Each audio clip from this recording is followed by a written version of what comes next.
The world shuts down for the night, but some places never sleep. The silence is not peaceful, it's a vacuum, waiting to be filled. If you've ever worked the graveyard shift, you know the feeling. The exhaustion warps your perception. Every shadow is an intruder. Every creak is a step.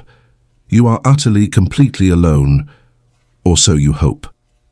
Tonight, we delve into 3 true accounts shared by those who stood watch. 3 employees who realized the night shift wasn't about guarding the building.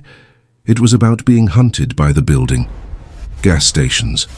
Our first story comes from Mark, a college student working the midnight to 6 in the middle of nowhere. It was 4:13 a.m. The air was still, broken only by the fluorescent hum above the counter. Mark was restocking the snack aisle, his back to the front door. He glanced up at the small security monitor in the corner, a habit born of boredom. And there it was. Just outside the door, standing motionless, was a figure in dark clothing. Mark felt that icy dread. A customer. He turned to the real door. Short pause. Nothing. The entryway was empty. He looked back at the monitor. The figure was still there, but now it was staring, right at the camera. And then, slowly, deliberately, the figure lifted one arm and waved. Mark didn't hesitate. He scrambled to the back office, slamming the security lock. When morning arrived, the footage from that camera during that hour was completely blank. The basement ward Sarah was a cleaner assigned to the hospital's storage levels, the oldest and coldest part of the building. She knew this level was off limits, save for her 1 a.m. mopping routine down the long, lonely corridor. Her mind was focused on the work, until a new sound entered the stillness. From the storage rooms at the far end, she heard it. A gentle, rhythmic, rocking creak, like an old wooden chair.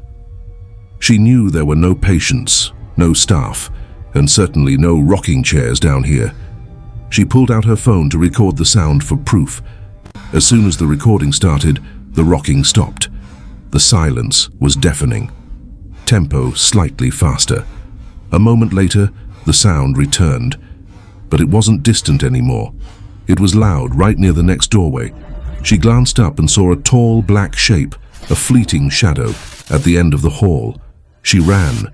The frantic clatter of her mop was drowned out by the sound of the chair rocking violently, right behind her. The box fort. Our last story is from Liam, working late to build new displays in the toy section. It was 11:30 p.m. The towering shelves and silent aisles created a labyrinth of darkness around him. He finished stacking a large fort of cardboard boxes and turned to leave when a sound made him freeze. A tiny, faint scratching noise coming from inside the boxes. He assumed it was a mouse. He knocked hard on the carton. The scratching stopped instantly, but it was replaced by something much worse. A slow, heavy, wet, dragging sound, right against the cardboard. It wasn't scratching, it was moving. Liam kicked the bottom of the fort, sending the boxes crashing down. He shined his phone light into the rubble. There was no mouse, no liquid, nothing, except for 2 words, written clearly in the thin layer of floor dust near the collapse. Thank you.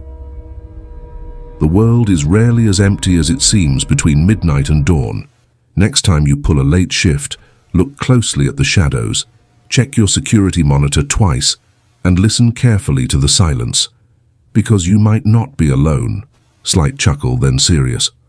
What's the scariest thing you've seen while working late? Let me know in the comments below.